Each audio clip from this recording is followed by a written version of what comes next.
Oke, kita akan segera mulai, saudara-saudara. Puji Tuhan bahwa kita masih bisa bersama. Dan saat ini, sekali lagi, saya mengajak saudara untuk berdoa sekali lagi tunduk kepala untuk memohon hikmat daripada Tuhan, sehingga apapun yang kita bicarakan hanya seturut dengan kehendak Tuhan, untuk kemuliaan bagi nama Tuhan. Dan sebagaimana biasa saya memohon saudara berdoa ya agar betul-betul yang disampaikan adalah firman Tuhan. Tolong berdoa di dalam hati sementara kita mendengarkan sabda Tuhan. Mari kita tunduk kepala sekali lagi. Ya Tuhan Allah yang bertakhta di dalam kerajaan surga, kami bersyukur karena kesempatan yang Tuhan masih berikan kepada kami pada saat ini, bersama-sama, walaupun hanya secara online, kami boleh berkumpul bersama-sama. Dan kami memohon hikmat surgawi agar pelajaran yang kami pelajari pada saat ini, Tuhan, betul-betul boleh menguatkan kami, agar terus berharap dan percaya kepada Engkau saja. Tuhan, kami sangat membutuhkan hadirat daripada Roh Suci, agar apapun yang kami bicarakan saat ini, boleh kami mengerti, dan lebih daripada mengerti, kami boleh aplikasikan di dalam kehidupan kami secara rohani. Ya Tuhan, inilah segala permohonan doa kami. Di dalam nama Tuhan Yesus kami sudah berdoa. Amin. Saudara-saudara sekalian, di pelajaran kita, 5 pelajaran yang terdahulu, kita membahas Matius pasal 24. Ya, secara cukup dalam, ya, saudara-saudara. Dan apa yang kita pelajari adalah sehubungan dengan nubuatan ya di dalam Matius 24. Dan kita sudah melihat bahwa ada skenario yang Tuhan Yesus sementara berikan. Saya mau kita ulangi sedikit apa yang kita telah pelajari untuk 5 pelajaran yang telah kita pelajari bersama ya, secara ringkas saja. Bahwa Tuhan Yesus mulai memberikan nubuatan-nubuatannya di dalam Matius 24, apa yang akan terjadi di akhir zaman. Ya, saudara, ini adalah sehubungan dengan umat-umat Tuhan yang akan terjadi di akhir zaman. Dan ada tanda awal, kita bisa bilang tanda awal daripada kedatangan Yesus yang kedua kali, sampai di ayat 9. Jadi, Matius 24, mulai ayat 4, ya, tanda-tanda yang diberikan oleh Tuhan Yesus, sampai di ayat 9. Sebelum itu, ya, kemudian sebelum kedatangan Yesus akan ada tanda-tanda akhir. Jadi ini bisa dibilang ada tanda-tanda awal dan ada tanda-tanda akhir. Tanda-tanda awal ya adalah tanda-tanda yang secara umum, tapi tanda-tanda akhir itu adalah tanda yang cukup spesial, yang khusus. Dan ketika itu terjadi, maka kita tahu bahwa kita sedang berada di masa yang mendekati kedatangan Yesus yang kedua kali. Ya, apa yang membuat perbedaannya? Ya, tanda-tanda awal ini hanya secara general ya. Kita lihat tanda-tanda di alam, ada kelaparan, ada perang, ada gempa bumi, ya, ada belas sampar. Kemudian akan ada satu zaman baru di mana dikatakan di situ digambarkan sebagai dimulainya atau awal zaman baru yang merupakan tanda bahwa kita sedang menuju kepada satu zaman yang akan mencapai puncaknya kesusahannya, yang disebutkan dalam Daniel 12 ayat 1 sebagai satu masa kesesakan besar yang tidak pernah terjadi sebelumnya. Ya. Kemudian mulai ayat 9, mari kita pergi kepada Matius 24. Ya, ayat 9. Sekali lagi, dan kita cukup dalam membahas Matius 24 ayat 10 sampai 14 ya, dan kita sedang ulangi sekali lagi ya saudara-saudara, kalau saudara-saudara masih ingat, ini pelajaran kita sebelumnya, ya. Dan mulai ayat 9, ini yang akan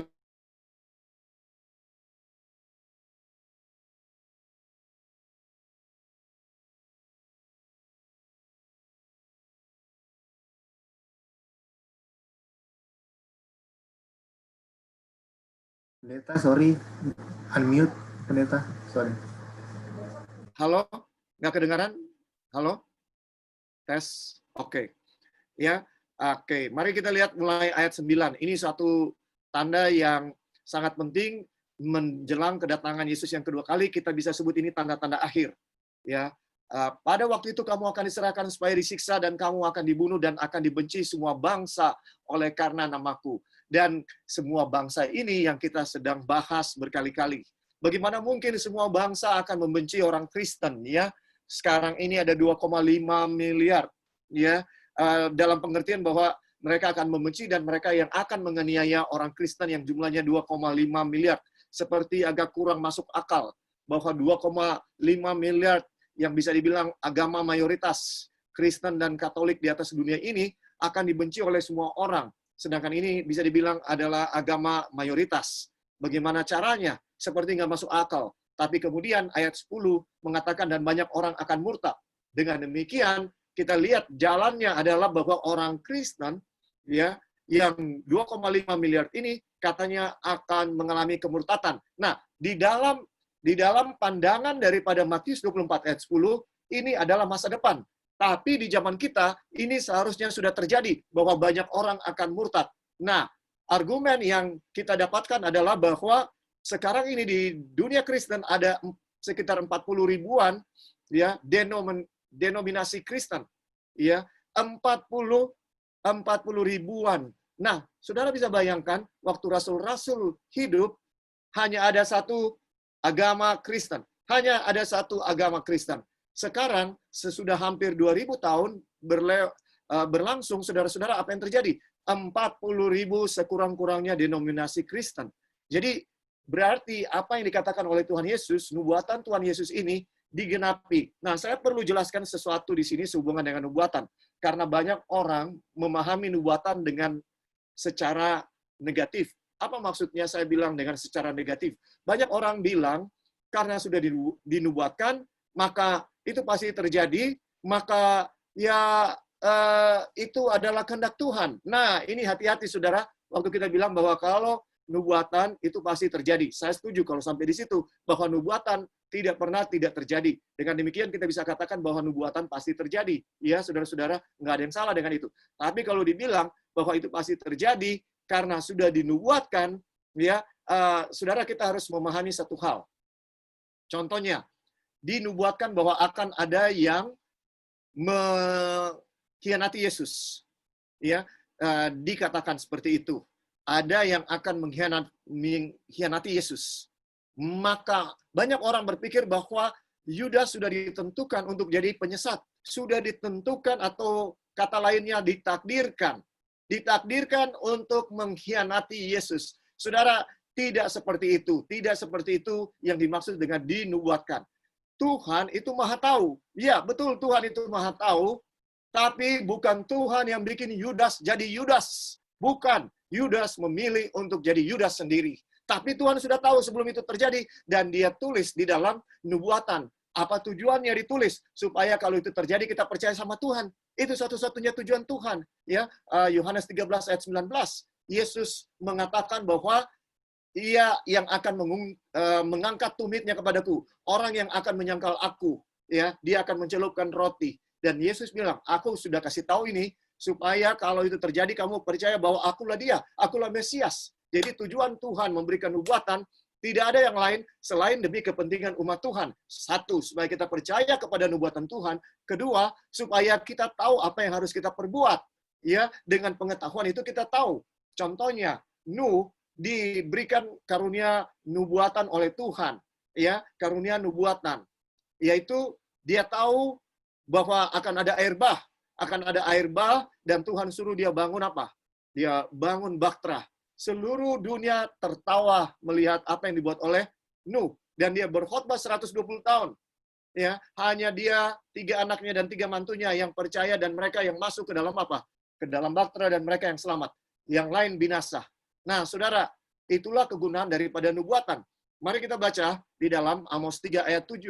Firman Tuhan berkata di dalam Amos 3 ayat 7, ya, saudara-saudara, ini satu prinsip yang penting soal nubuatan.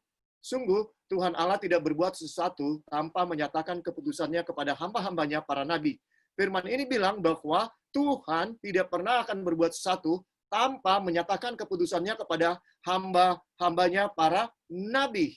Jadi, ya, nubuatan diberikan oleh Tuhan kepada hamba-hambanya para nabi dengan satu maksud, supaya umat Tuhan diuntungkan. Ada persiapan. Coba bayangkan kalau tidak diberikan karunia nubuatan kepada Nuh, maka Nuh pun akan binasa bersama dengan seluruh keluarganya ya ketika air bah itu datang. Tapi karena nubuatan diberikan, saudara-saudara, maka Nuh bisa selamat. Jadi itulah fungsi dari nubuatan yang Tuhan berikan.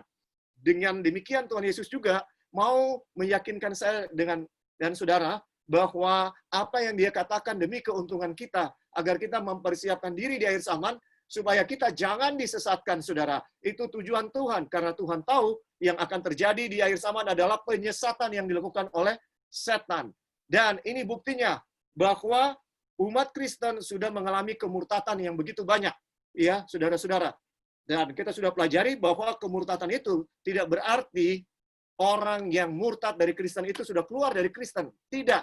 Tapi yang murtad itu berarti meninggalkan ajaran-ajaran yang diajarkan oleh Tuhan Yesus dan rasul-rasul. Ya, nah kita perlu tahu juga bahwa baik Tuhan Yesus maupun rasul-rasul selalu mengajar berdasarkan Alkitab. Nah, apa maksud saya katakan bahwa mereka mengajar semua berdasarkan Alkitab? Apa kira-kira Alkitab pada zaman rasul-rasul dan Tuhan Yesus? Apa Alkitabnya? Alkitabnya secara teknis itu adalah perjanjian lama, karena perjanjian baru belum ditulis. Ya, jadi Tuhan Yesus selalu refer atau selalu ya mengambil referensi dari perjanjian lama. Dia tidak pernah ya mengajarkan sesuatu yang tidak berdasarkan perjanjian lama, saudara-saudara. Semua ajaran Tuhan Yesus ada di dalam perjanjian lama. Ya, mari kita buka. Untuk membuktikan hal ini, kita buka di dalam Lukas 24 ayat 27. Ya, kenapa saya perlu tekankan ini? Karena banyak orang Kristen yang menyatakan bahwa perjanjian lama nggak relevan lagi buat kita sekarang ini. Ya, dan ini salah satu penyesatan. Ya, saudara-saudara, dengarkan di dalam Lukas 24 ayat 27. Lalu ia menjelaskan kepada mereka apa yang tertulis tentang dia dalam seluruh kitab suci. Mulai dari kitab-kitab Musa dan segala kitab nabi-nabi. Ya, saudara, yang dimaksud kitab suci pada saat ini adalah perjanjian lama. Dan dari mana kita tahu? Ya, mulai dari kitab Musa dan segala kitab nabi-nabi. Ini adalah pembagian di dalam perjanjian lama. Dalam bahasa Ibrani, bahasa aslinya, ada 3 bagian, yaitu kitab Musa atau disebut Torah, kemudian kitab nabi-nabi atau disebut Nebiim dalam bahasa Ibrani. Dan yang bagian ketiga disebut Ketubiim. Nah, kadang-kadang hanya disebutkan 2 bagian, kadang-kadang hanya disebut Torah, ya. Kitab Taurat itu melambangkan kitab Musa dan seluruh perjanjian lama, ya, tidak disebutkan 3-tiganya, kadang-kadang disebutkan 3-tiganya. Dalam ayat 27 ini disebutkan 2 bagian utamanya, bagian besarnya, yaitu Torah dan nabi-nabi, yaitu ya yang menjadi 2 bagian awal daripada perjanjian lama. Nah, apa inti dari perjanjian lama menurut Tuhan Yesus sendiri? Ia menjelaskan kepada 2 murid yang sedang berjalan ke Emmaus bahwa dia itu sudah dinubuatkan di dalam perjanjian lama. Sudah ada isi perjanjian lama, intinya adalah Yesus, saudara-saudara. Sekarang mari kita pergi kepada ayat 44. Mari kita pergi kepada ayat 44. Di sini firman Tuhan berkata, ia berkata kepada mereka, inilah perkataanku yang telah kukatakan kepadamu ketika aku masih bersama-sama dengan kamu, yakni bahwa harus digenapi semua yang ada tertulis tentang aku dalam kitab Taurat Musa dan kitab nabi-nabi dan kitab Mazmur. Nah, yang Ketubiim inilah yang dilambangkan dengan kitab Mazmur, ya, tulisan-tulisan hikmat bisa dibilang. Disebutkan 3-3. Dalam bahasa Ibrani ini disebut Tanak. Tanak adalah singkatan dari Taurat, Nebiim, dan Ketubiim. Itulah Alkitab Perjanjian Lama yang sampai sekarang masih dipegang oleh orang Yahudi. Kalau kita perhatikan di sini, Tuhan Yesus sendiri katakan bahwa harus digenapi semua yang ada tertulis tentang Yesus dalam kitab Taurat Musa. Jadi ada nubuatan di dalam kitab Taurat Musa tentang Yesus, dan di dalam kitab Nabi-Nabi dan kitab Mazmur. Jadi saudara-saudara, jelas bahwa perjanjian lama itu isinya adalah Yesus. Jadi kalau ada orang Kristen yang mengatakan bahwa ini sudah tidak berlaku lagi, tidak relevan kepada kita, saudara, itu juga adalah salah satu bentuk penyesatan. Ya, sehingga ada yang membandingkan Allah dari perjanjian lama dan Allah perjanjian baru seakan-akan ini Allah yang berbeda. Saudara, tidak benar seperti itu. Allah perjanjian lama adalah juga Allah perjanjian baru. Dan yang satu hal harus kita ingat. Yang memberikan istilah perjanjian lama ya dan perjanjian baru itu adalah lembaga Alkitab yang membuat Alkitab ini. Tetapi di dalam manuskrip asli Alkitab tidak ada disebutkan perjanjian lama maupun perjanjian baru. Tidak ada seperti itu, saudara-saudara. Ya, jadi saudara-saudara, jangan kita terima kalau dibilang bahwa ada bedanya perjanjian lama dan perjanjian baru. Yesus sendiri mengatakan tidak. Dan kalau kita lihat rasul-rasul, ya, rasul-rasul pun mengutip perjanjian lama. Saudara-saudara, hal yang sama karena mereka melihat Yesus, karena Alkitab mereka waktu mereka hidup adalah perjanjian lama. Mereka belum punya Alkitab perjanjian baru, saudara-saudara. Perjanjian lama Alkitab mereka. Jadi saudara-saudara, ya, ini suatu hal yang sangat penting untuk kita mengerti bahwa tidak ada bedanya. Dan kalau perjanjian lama isinya tentang Yesus, maka tidak bisa katakan bahwa perjanjian lama tidak relevan lagi. Bagaimana kita bisa buktikan bahwa Yesus adalah Mesias kalau kita tidak menggunakan perjanjian lama? Perjanjian lama yang betul-betul tidak bisa dibantah membuktikan bahwa Yesus adalah Mesias. Dan waktu Yesus dicobai oleh setan, 3 kali dia dicobai oleh setan, 3 kali dia berkata, ada tertulis. Mari kita berpikir, saudara-saudara, Tuhan Yesus itu adalah orang yang paling pintar yang pernah hidup di atas dunia, ya, secara intelek. Tapi dia tidak memakai kepintarannya untuk melawan pencobaan. Tuhan Yesus juga baru habis berpuasa. 40 hari, 40 malam dia habis berpuasa. Coba saudara berpikir, dia bisa dikatakan ya berpuasa 40 hari, dia dipenuhi dengan kuasa dari Tuhan.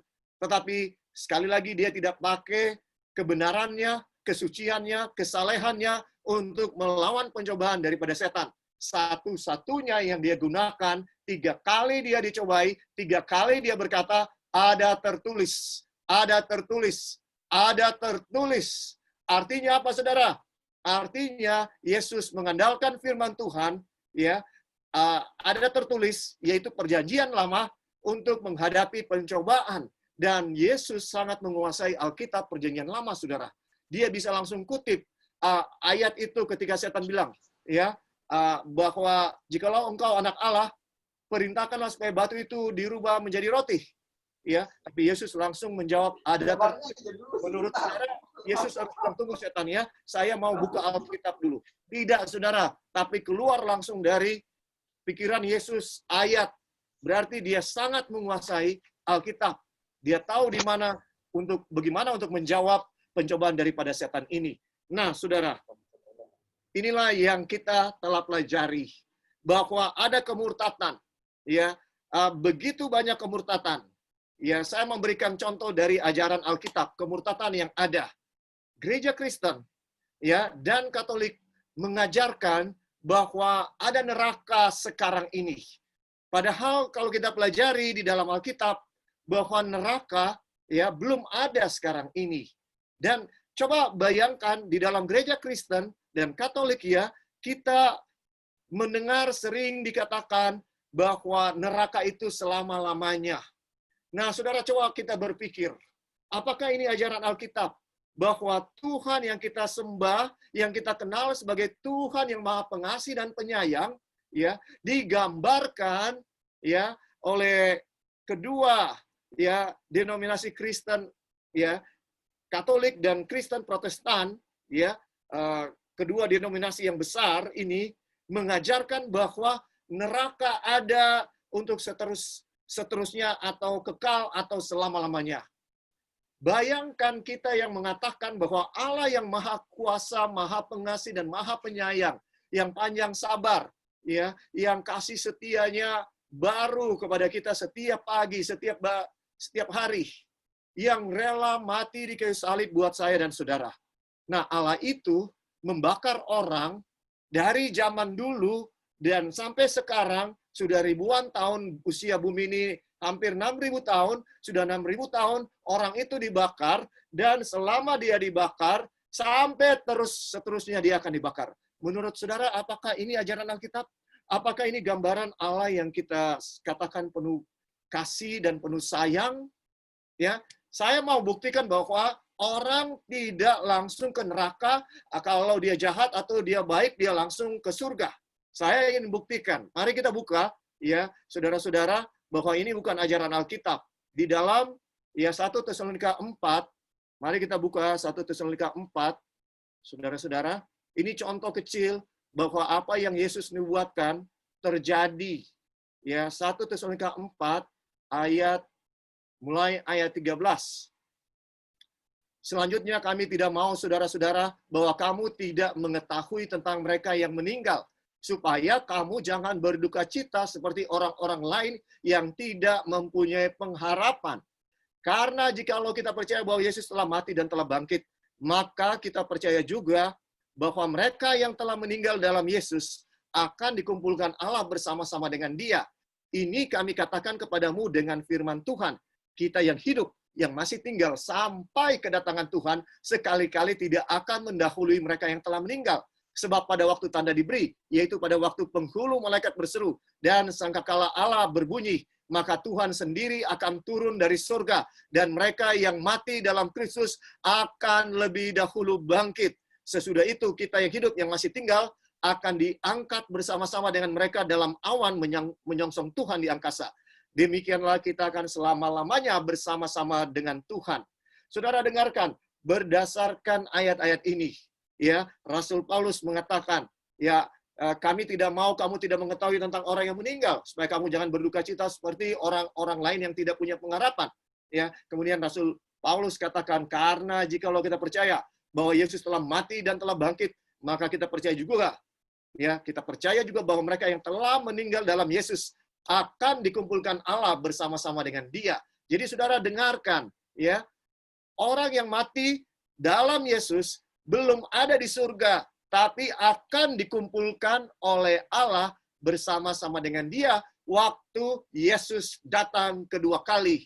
Jelas atau tidak, saudara, bahwa Alkitab mengajarkan orang mati belum ada di surga. Mereka masih ada di kubur, ya, kemudian akan dibangkitkan kalau mereka percaya kepada Yesus dan hidup sesuai dengan kehendak Tuhan Yesus, kehendak Allah, maka waktu Yesus datang mereka akan dibangkitkan. Namun, saudara, kembali seperti saya katakan, saya punya beban, saudara.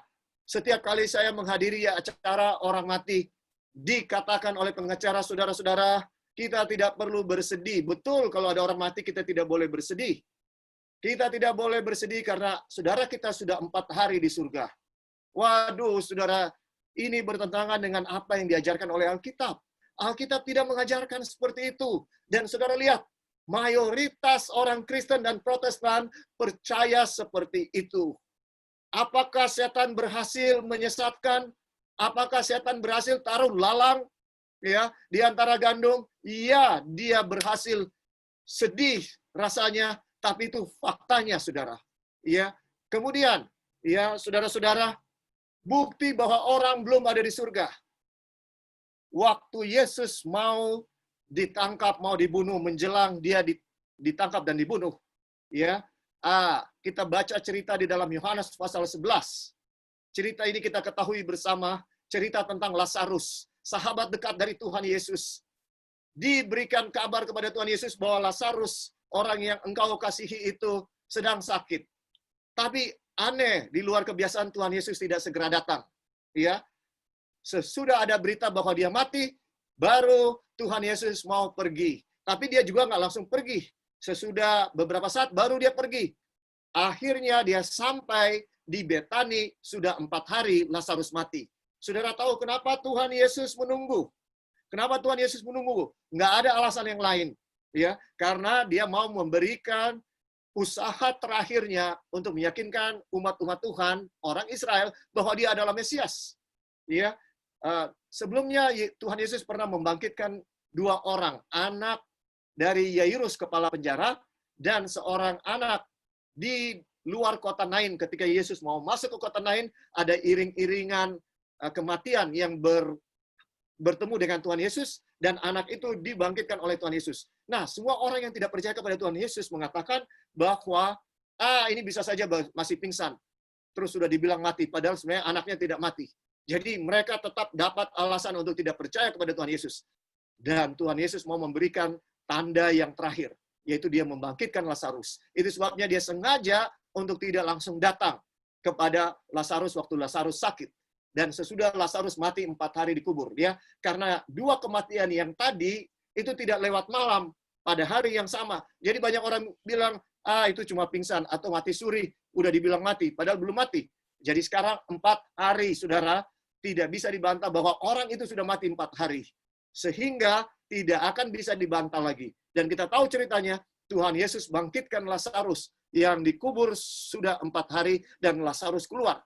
Menurut saudara-saudara, kalau Lazarus sudah ada di surga, ya, karena dia sahabat dekat daripada Tuhan Yesus dan dia percaya kepada Tuhan Yesus.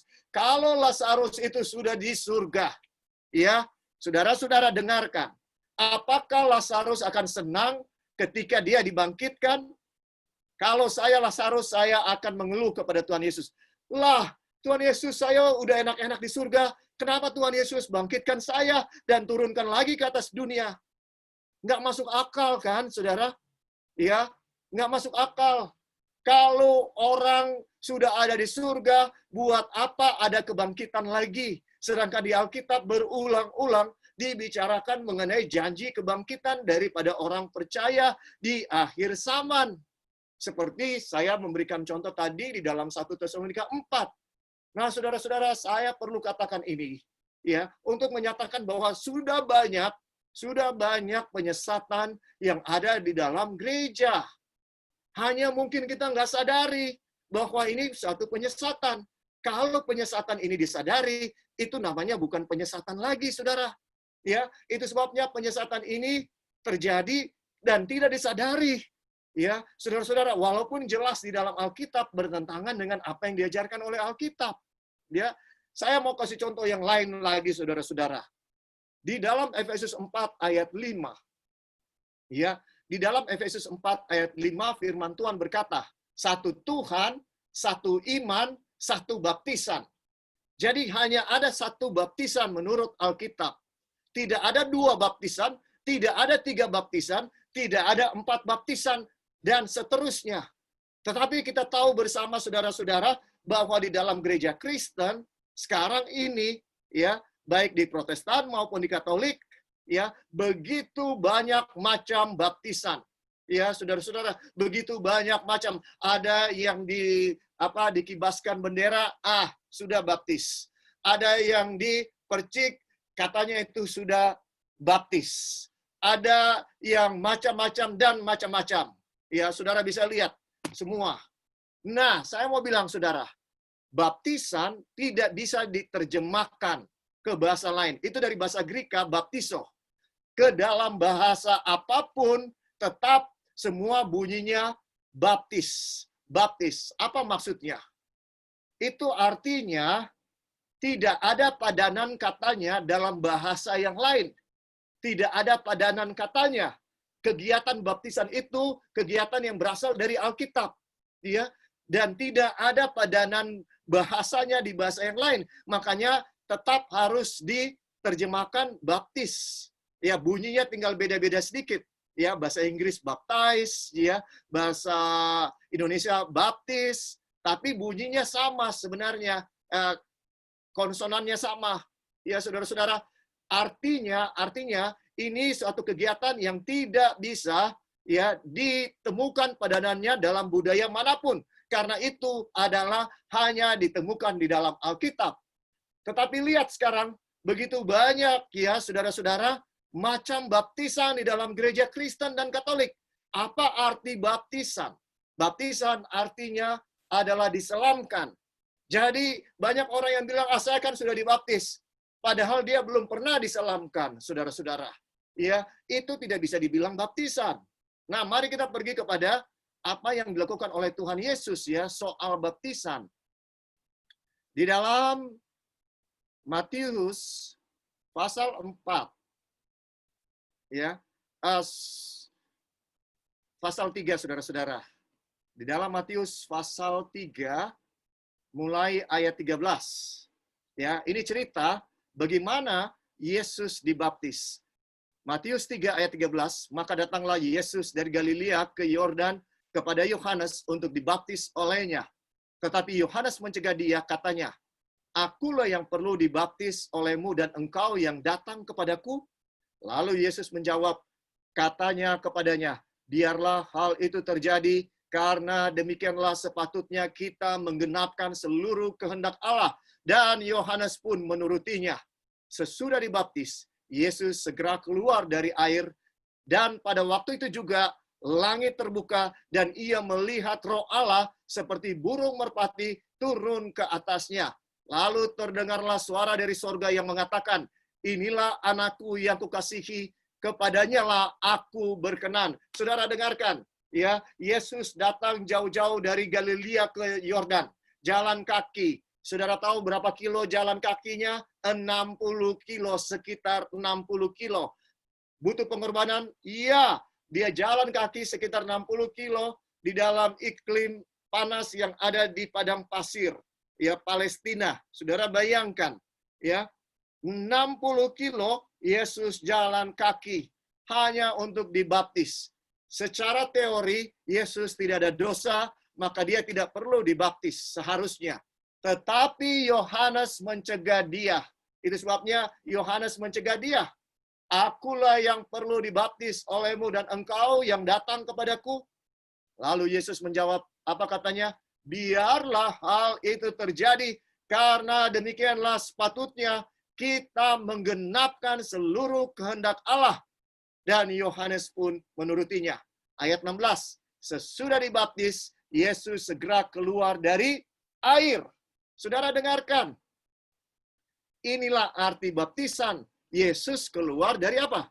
Dari dalam air, saudara. Ya, tapi sekarang ini begitu banyak macam baptisan dan dibenarkan. Kalau kita pegang Alkitab, saudara, baptisan harus masuk ke dalam air dan keluar. Ya, kalau saudara mau ikut teladan Yesus, kalau kita ini disebut pengikut Yesus, itu yang saya dan saudara harus lakukan. Yesus tidak perlu dibaptis, saudara, karena dia tidak berbuat dosa. Tetapi kenapa Yesus mau memberikan dirinya dibaptis? Itu kehendak Allah, katanya. Biarlah kita melakukan seluruh kehendak Allah. Kalau Yesus saja harus menurut kehendak Allah untuk dibaptis dengan diselamkan, bagaimana saya dan saudara? Saya dan saudara harus juga menuruti kehendak Allah. Ya, apa yang terjadi kalau kita tidak menuruti kehendak Allah? Yang terjadi adalah malapetaka, saudara. Malapetaka. Kenapa saya katakan begitu? Di dalam Matius 7 ayat 21. Mari kita pergi kepada Matius 7 ayat 21. Ini kata-kata Tuhan Yesus sendiri. Ya, Matius 7 ayat 21. Firman Tuhan berkata, "Bukan setiap orang yang berseru kepadaku, Tuhan, Tuhan, akan masuk ke dalam kerajaan surga, melainkan dia yang melakukan kehendak Bapakku yang di surga." Dengarkan saudara-saudara, firman Tuhan berkata, Tuhan Yesus sendiri yang katakan ini, bukan setiap orang yang berseru kepadaku, Tuhan, Tuhan, akan masuk ke dalam kerajaan surga. Dengan kata lain, Tuhan Yesus bilang, bukan setiap orang yang mengaku Kristen akan masuk ke dalam kerajaan surga. Mengapa begitu? Karena hanya orang Kristen yang akan menyebut kepada Tuhan Yesus sebagai Tuhan. Ya, orang lain non-Kristen tidak akan panggil Tuhan Yesus sebagai Tuhan. Hanya saya dan saudara, orang Kristen yang akan sebut Tuhan Yesus itu sebagai apa? Tuhan. Dan Tuhan Yesus bilang, ya, bukan pengakuan kamu bahwa kamu adalah pengikut saya yang akan bikin kamu masuk surga. Tapi yang akan bikin kamu masuk surga, melakukan seluruh kehendak Bapa yang di surga. Ya, saudara-saudara, itu jelas. Itu jelas sekali. Ya, yang membuat saya dan saudara berkenan di hadapan Tuhan adalah melakukan seluruh kehendak Bapa yang di surga. Apakah kehendak Bapa itu? Saudara dan saya harus dibaptiskan dengan cara Yesus. Bukan cara yang lain. Cuma ada satu iman, ya cuma ada satu Tuhan, maka hanya ada satu iman, dan hanya ada satu apa? Baptisan. Ya saudara-saudara, tapi inilah pekerjaan setan. Ya kalau saudara tidak ketahui ini, saudara bersyukur karena saudara tahu saat ini bahwa saudara harus dibaptiskan dengan diselamatkan. Bukan saya yang bilang, firman Tuhan yang bilang, Tuhan Yesus yang bilang. Ya bagaimana kita bisa disebut sebagai pengikut Yesus kalau kita sendiri tidak melakukan apa yang Yesus lakukan. Yesus sekali lagi tidak perlu dibaptis karena dia tidak berdosa. Tapi dia lakukan seluruh kehendak Allah oleh karena dia mau memberikan teladan kepada saya dan saudara. Bahwa saya dan saudara pun harus dibaptiskan. Ya, kalau kita percaya kepada Yesus, kita harus dibaptiskan. Dan saya mau bilang, saudara-saudara, Yesus berumur 30 tahun waktu dia dibaptiskan. Tetapi saat ini banyak yang membaptis bayi. Ya, saudaraku, ya, mungkin saudara tidak tahu. Tetapi mari kita berpikir apa sebenarnya makna dari baptisan. Ya, makna dari baptisan, mari kita pergi kepada Roma pasal yang ke-6. Dengan demikian kita tahu apa makna baptisan itu. Dan kenapa baptisan itu harus masuk ke dalam air? Karena simbol-simbol ini ada maknanya. Kalau simbol ini tidak dilakukan, ya saudara-saudara, maka yang terjadi adalah bahwa simbol yang diberikan dengan baptisan tidak akan dipenuhi. Ya, karena baptisan ini punya makna. Di dalam Roma 6 mulai ayat 1 saya bacakan. Jika demikian, apakah yang hendak kita katakan? Bolehkah kita bertekun dalam dosa supaya semakin berlimpah, semakin bertambah kasih karunia itu? Sekali-kali tidak.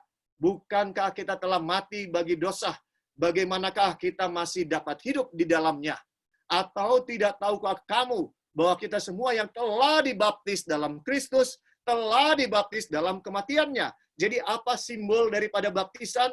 Ya, bahwa saya dan saudara mati terhadap dosa. Dan kita yang dibaptis berarti kita juga telah dibaptis atau kita sama simbolnya dengan kematian Yesus. Ya, kalau kita menerima kematian Yesus sebagai kasih karunia yang luar biasa dari Tuhan kepada kita, dan kalau kita menerima Yesus sebagai juru selamat pribadi kita, maka saya dan saudara harus nyatakan bukan hanya dengan perkataan, tapi juga di dalam perbuatan bahwa saya siap untuk dibaptis. Waktu saya dibaptis, simbol dari masuk ke dalam air itu adalah melambangkan kematian Yesus. Jadi sebagaimana Yesus mati, saya pun melalui simbol ini mati. Karena satu orang yang masuk ke dalam air, ya saudara-saudara, kalau dia nggak keluar-keluar, dia akan mati. Jadi ini simbol bahwa kita sama-sama ya dalam baptisan kita menerima kematian Yesus. Dengan demikian, kita telah dikuburkan bersama-sama dengan dia oleh baptisan dalam kematian. Supaya sama seperti Kristus telah dibangkitkan dari antara orang mati oleh kemuliaan Bapa, demikian juga kita akan hidup yang baru. Kita akan hidup dalam hidup yang baru. Saudara dengarkan, ya, inilah simbol dari baptisan, bahwa kita mati bersama-sama dengan Kristus supaya kita bisa bangkit bersama-sama dengan Dia. Jadi setelah kita masuk ke dalam air, yaitu melambangkan kematian bersama dengan Yesus, dan sesudah itu kita bangkit, kita keluar dari dalam air, melambangkan suatu hidup yang baru. Dan kalau ini tidak dilakukan dengan baptisan masuk ke dalam air, saudara, ini tidak bisa dipenuhi simbol ini.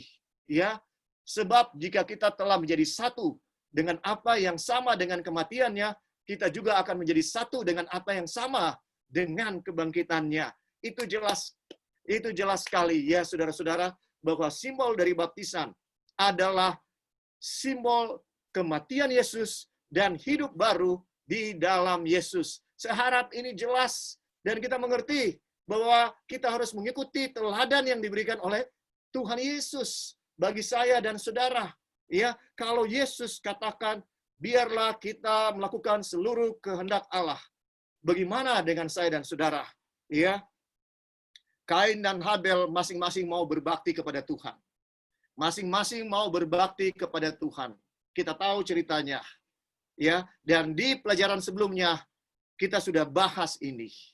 Ya, tapi Kain dia mau melakukan sesuai kehendaknya, bukan sesuai kehendak Tuhan. Dia mau berbakti kepada Tuhan sesuai dengan kehendaknya. Saudara-saudara, dan dia bawa persembahan yang sesuai dengan maunya dia. Banyak orang dewasa ini mengatakan yang penting dalam perbaktian itu adalah hati. Ya, Tuhan melihat isi hati. Saya setuju bahwa Tuhan melihat hati. Tetapi dari cerita Kain dan Habel, kita tahu bahwa yang penting dalam perbaktian bukan cuma masalah hati. Ya, saudara-saudara, bukan cuma masalah hati, tapi juga perbuatan. Ya, dari dalam hati menghasilkan perbuatan. Ya, dan Kain ada yang salah memang dengan hatinya. Ya, dia mau berbakti kepada Tuhan, tapi dia tidak mau ikut kehendak Tuhan, cara Tuhan, dia bikin sesuai dengan maunya. Dan Tuhan tidak menerima perbaktian yang seperti itu. Dewasa ini banyak orang Kristen yang mengatakan yang penting hati, Tuhan tidak menghakimi, Tuhan menerima setiap orang yang datang berbakti kepadanya. Saya juga bisa katakan saya setuju.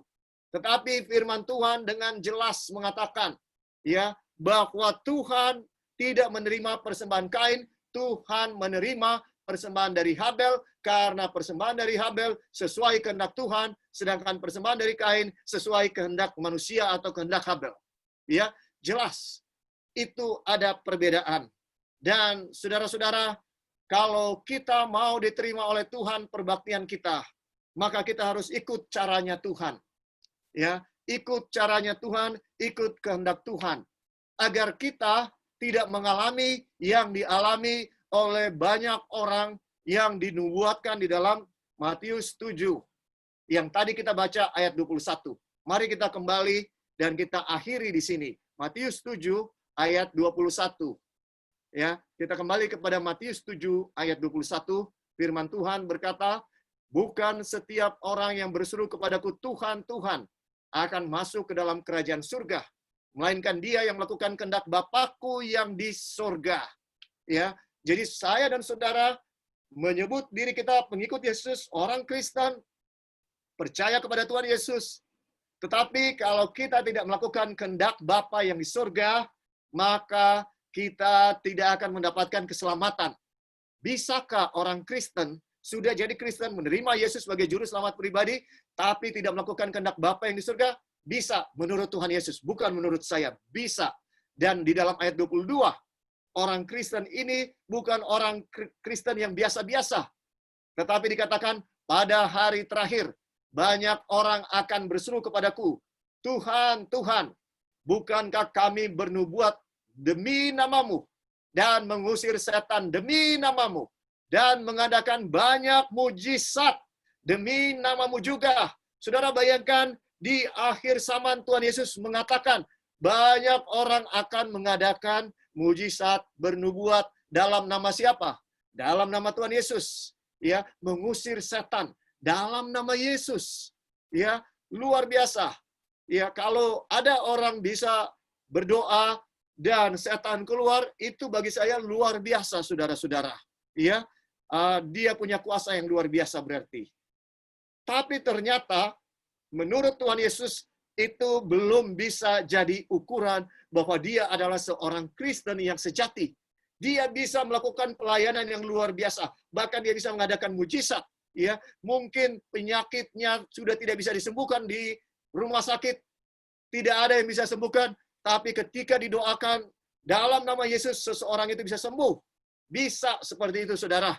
Tetapi ternyata itu tidak jadi jaminan menurut Tuhan Yesus. Itu bisa dilakukan, tapi ternyata mereka tidak melakukan yang sesuai dengan kehendak Bapa.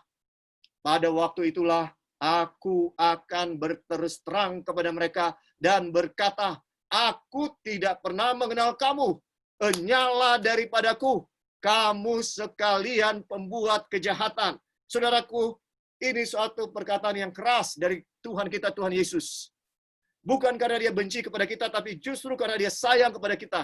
Dia tidak mau kita disesatkan. Dan dia menyatakan bahwa di akhir zaman banyak orang Kristen akan mengadakan mujizat di dalam nama Yesus, tapi mereka akan ditolak oleh Tuhan Yesus sendiri. Saudara, saya berdoa dan berharap bahwa saya dan saudara tidak akan mengalami yang dinubuatkan di sini.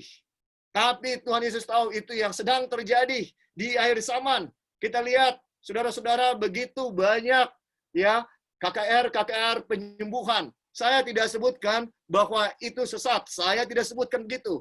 Tapi itu tidak boleh jadi ukuran. Saya hanya bilang bahwa yang dikatakan Yesus ini terjadi sekarang. Bahwa begitu banyak KKR Kristen mengadakan mujizat-mujizat.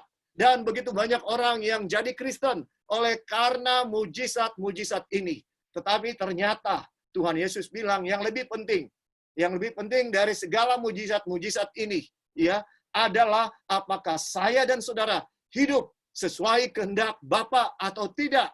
Saudara dengarkan, ini adalah firman Tuhan. Apakah saya dan saudara hidup sesuai kehendak Bapa atau tidak? Apakah kehendak Bapa itu? Kehendak Bapa adalah semua yang ada di dalam Alkitab ini. Kalau saudara dan saya mau bahwa kita ini jadi orang yang betul-betul sesuai dengan kehendak Bapa, saya dan saudara harus pelajari Alkitab. Jangan terima saja apa yang saudara sudah yakini dari sebelumnya. Mungkin saudara lahir Kristen, sehingga saudara sudah terima apa adanya. Saya mau sampaikan saudara, kita punya kewajiban untuk baca Alkitab bagi diri kita sendiri. Dan kita uji apakah iman kita sudah sesuai dengan apa yang diajarkan oleh Alkitab atau tidak. Ya, saya hanya memberikan contoh beberapa. Ada begitu banyak ajaran-ajaran di dalam gereja Kristen yang tidak sesuai dengan kehendak Tuhan. Dan ini yang kita sedang bahas, bahwa sesuai dengan yang dibuatkan oleh Yesus, kita melihat kegenapan daripada yang dikatakan oleh Tuhan Yesus. Nah, saudara, apa yang harus kita lakukan? Secara spesifik, apa itu kehendak Tuhan? Di dalam 1 Tesalonika 4 ayat 3, ya, begitu banyak. Ya, secara umum saya sudah katakan tadi bahwa kehendak Bapa semua yang ada di dalam firman-Nya, ya, dan apa yang diajarkan oleh Tuhan Yesus. Karena apa yang diajarkan oleh Tuhan Yesus semuanya berasal dari Bapanya, ya. Sekarang di dalam 1 Tesalonika 4 ayat 3, karena inilah kehendak Allah pengudusanmu, yaitu supaya kamu menjauhi percabulan, supaya kamu masing-masing mengambil seorang perempuan menjadi istrimu sendiri, dan hidup di dalam pengudusan dan penghormatan, bukan di dalam keinginan hawa nafsu, seperti yang dibuat oleh orang-orang yang tidak mengenal Allah. Saudara, kita bisa mengaku sebagai pengikut Yesus, tapi kalau kita hidup di dalam kedagingan, kita hidup di dalam pelanggaran akan dosa, kita hidup sesuai dengan kehendak kita, sesuai dengan keinginan hawa nafsu yang ada di dalam diri kita. Saudara dengarkan, kita sedang melawan kehendak Allah. Dengarkan, Tuhan tidak menghendaki saya dan saudara binasa. Tuhan tidak menghendaki. Tuhan mau kita semua menerima keselamatan. Tuhan mau. Dan Tuhan tidak bisa bagi saya dan saudara, Tuhan tidak bisa untuk menerima kalau kita dalam dosa, namun Dia harus selamatkan. Mengapa? Mengapa tidak bisa? Karena saudara dengarkan, ya, Tuhan itu kudus. Ayat selanjutnya mengatakan, dan supaya, ayat 6, 1 Tesalonika 4 ayat 6, dan supaya dalam hal-hal ini, orang jangan memperlakukan saudaranya dengan tidak baik atau memperdayakannya. Karena Tuhan adalah pembalas dari semuanya ini. Seperti yang telah kami katakan dan tegaskan dahulu kepadamu. Allah memanggil kita bukan untuk melakukan apa yang cemar, melainkan apa yang kudus. Saudara dengarkan, ya. Allah memanggil saya dan saudara bukan untuk melakukan apa yang cemar, melainkan apa yang kudus, ya. Karena itu siapa yang menolak ini bukanlah menolak manusia, melainkan menolak Allah yang telah memberikan juga rohnya yang kudus kepada kamu. Saudara dengarkan, ini yang disampaikan oleh firman Tuhan, Kita tidak bisa mengaku sebagai orang Kristen sejati, namun kita terus tinggal di dalam dosa. Ya, karena Tuhan adalah Allah yang kudus. Dia memanggil kita untuk hidup kudus.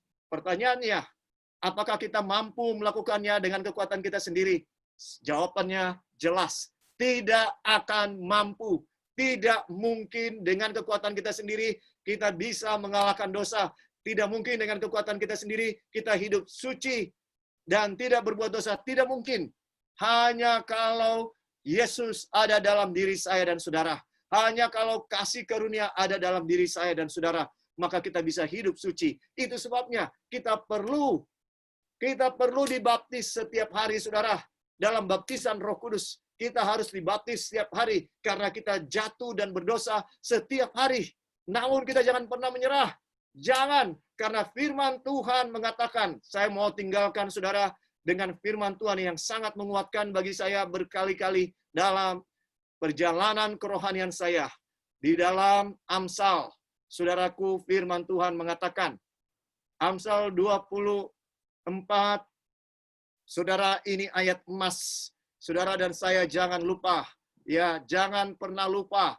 Amsal 24 ayat 16. Sebab 7 kali orang benar jatuh, namun ia bangun kembali. Tetapi orang fasik akan roboh dalam bencana.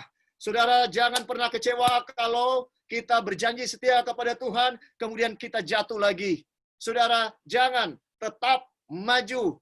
Karena Tuhan akan menerima kita, dan Tuhan tahu pergumulan kita. Bahwa kita membutuhkan proses untuk bisa dimurnikan, untuk bisa disucikan. Ya, Tuhan tahu dan Tuhanlah yang melakukan itu bagi saya dan saudara. Ya, bahwa walaupun kita jatuh 7 kali, apakah 7 kali ini secara harafiah? Tidak, saudara. 7 kali ini adalah simbol bahwa kejatuhan kita berulang-ulang, dan kejatuhan kita bukan cuma berulang, tetapi kualitasnya pun, ya, dosa yang kita buat itu juga besar, ya. Dan kita berulang-ulang melakukan, baik kuantitas maupun kualitasnya luar biasa. Tetapi Tuhan mengatakan bahwa yang orang benar itu dia bangun kembali. Saudara, dengarkan, ini satu firman yang luar biasa. Bahwa kita jatuh, tapi kita tetap harus bangun. Tuhan akan terima kita. Tidak peduli betapa besar dosa yang kita buat. Ya, selama kita rindu untuk dilepaskan, namun kita tidak punya kuasa. Tuhan tahu kita tidak punya kuasa, saudara. Ya, itu sebabnya Dia memberikan janji-janji yang indah. Sekalipun dosamu merah seperti kermisi, aku akan putihkan putih seperti salju. Hanya Tuhan yang mampu untuk lakukan itu. Kita hanya perlu mengizinkan Tuhan melakukan itu buat saya dan saudara. Yang saya mau sampaikan, saudara, kita butuh kesucian. Kita butuh kasih karunia Tuhan untuk hidup benar, hidup memuliakan Tuhan setiap saat. Dan kalaupun kita jatuh, saudara, jangan kecewa, ya, jangan kecewa dan jangan menyerah dan jangan katakan bahwa memang saya ini jahat. Jangan, saudara, itu adalah kata-kata setan kepada kita. Jangan pernah putus asa, jangan pernah putus pengharapan, ya, jangan mau ditekan oleh kata-kata setan bahwa kamu tidak layak, bahwa kamu terlalu berdosa, kamu terlalu jauh. Dan jangan tunggu, saudara, bahwa kita jadi benar dulu baru kita datang. Tidak, saudara. Datanglah undangan Tuhan Yesus kepada saya dan saudara. Marilah, hai kamu yang letih lesuh dan berbeban berat. Panggilan itu adalah kepada kita semua yang berbeban berat oleh karena dosa, oleh karena keduniawian kita, oleh karena segala pelanggaran-pelanggaran kita. Dan Tuhan tahu. Itu sebabnya Dia panggil, marilah kamu, hai kamu yang letih lesuh, yang berbeban berat. Mari, datang. Saudara, apapun keadaan saudara saat ini, datang kepada Yesus. Dan kalaupun setan katakan kepada saudara, kamu pasti jatuh lagi. Jangan dengarkan, saudara, maju saja. Kita mungkin akan jatuh lagi, tapi jangan pernah menyerah, jangan pernah mundur. Maju terus, saudara-saudara. Tuhan akan menyanggupkan kita. Tahukah saudara bahwa Alkitab dimulai dengan kata-kata, pada mulanya Tuhan, pada mulanya Allah menciptakan langit dan bumi. Allah diperkenalkan pertama kali di dalam Alkitab sebagai Sang Pencipta. Ya, yang menciptakan langit dan bumi, seluruh jagat raya ini. Ya, apa itu artinya bagi saya dan saudara? Artinya bagi saya dan saudara adalah apapun masalah yang kita miliki, apapun masalah yang kita hadapi dan kita rasa ini masalah seperti besarnya langit, ya, tingginya jagat raya, ya, dalamnya lautan mungkin jauh lebih besar, itu dalam pikiran kita. Tapi saya mau bilang itu cuma ada di dalam pikiran saudara. Ya, apapun kondisi yang saudara alami saat ini, seperti tidak ada jalan keluar, seperti terbuntu semua, seperti putus asa adalah jalan yang terbaik. Saudara, saya mau bilang, ya, bahwa Tuhan yang menciptakan langit dan bumi, laut dan segala jagat raya yang besar ini, ya, adalah Allah yang maha besar. Allah yang maha besar, dia dapat melakukan apa saja. Masalah kita adalah kita fokus kepada masalah. Kita tidak fokus kepada Tuhan kita. Itu yang jadi masalah. Jadi sekarang, fokus kepada Tuhan kita. Dia Allah pencipta, dia Allah yang maha besar. Dan bukan cuma Allah yang maha besar. Dia adalah Allah yang maha pengasih dan maha penyayang. Dia telah mati di kayu salib bagi saya dan saudara. Apakah saya dan saudara tidak pantas untuk menerima dia, untuk mengasihi dia, untuk selalu berserah kepadanya? Saudara, dengarkan, dia tahu apa yang terbaik bagi saya dan saudara. Saat ini mungkin adalah masa yang paling sulit dalam hidup saya dan saudara dengan adanya COVID-19. Tapi percayalah bahwa Tuhan sudah tahu ini akan terjadi dan Tuhan sudah tahu bahwa dia akan mampukan saya dan saudara melewati semua ini. Itu sebabnya saya dan saudara menghadapi ujian-ujian dalam kehidupan sebelum COVID ini terjadi, supaya kita mampu untuk melewati ini semuanya. Karena kita sudah latihan sebelumnya. Saudara, inilah firman Tuhan pada siang hari ini. Semoga kita tidak akan kehilangan pengharapan. Berkali-kali kita jatuh, jangan pernah hilang harapan. Ya, kalaupun kita merasa muak dengan diri kita, saudara, jangan muak dengan diri kita, muak dengan dosa kita, ya. Muak dengan dosa kita, jangan dengan diri kita. Tuhan membenci dosa, tapi Tuhan tidak pernah membenci orang berdosa. Jadi kita pun harus seperti itu. Ya, biarlah firman ini boleh menguatkan saya dan saudara melewati segala ujian yang berat yang sedang kita alami saat ini. Yang paling penting, saudara, mari kita melakukan seluruh kehendak Allah yang ada di dalam firman-Nya. Kalau selama ini kita belum tahu, tidak mengapa. Sekarang kita sudah tahu, berdoa kepada Tuhan agar dituntun dan diberikan kuasa untuk mampu melakukan firman yang kita dengarkan. Mari kita tunduk kepala, mari kita berdoa. Ya Tuhan Allah yang bertakhta di dalam kerajaan surga, segala puji dan syukur kami naikkan dan kembalikan kepada Tuhan saja. Bahwa Engkau telah menolong kami sejauh ini dalam kehidupan kami. Dan Tuhan, Engkau begitu baik. Ya, Engkau begitu baik. Walaupun seringkali kami tergoda untuk berpikir bahwa Engkau tidak peduli. Ampuni kami, Tuhan. Kami sering tergoda untuk mengeluh dalam kehidupan ini. Kami sering merasa kami lebih tahu daripada Engkau, sehingga kami mengatakan, kenapa Engkau menjawab seperti ini? Tidak seperti yang kami minta. Tetapi berulang kali Tuhan, Engkau membuktikan bahwa jalan-jalan-Mu jauh lebih tinggi dari jalan-jalan kami. Kami sering mengikuti kehendak kami sendiri dan kami menderita. Dan Tuhan, tetapi sering kami tetap lebih mau mengikuti kedagingan kami daripada mengikuti kehendak Tuhan. Walaupun kami sudah tahu bahwa kehendak Tuhan yang terbaik bagi kami. Ampuni kami dengan kedagingan kami yang luar biasa. Yang luar biasa tegar tengkuk, ya Tuhan. Keras kepala, ampuni kami.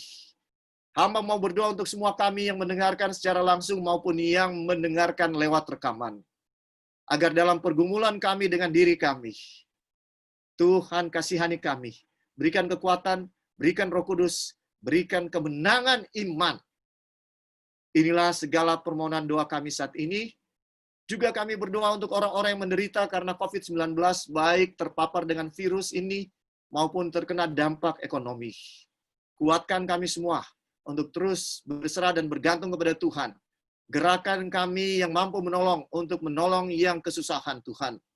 Biarlah di waktu-waktu yang sulit ini, kami boleh merefleksikan, mencerminkan karakter Yesus dalam perkataan dan perbuatan.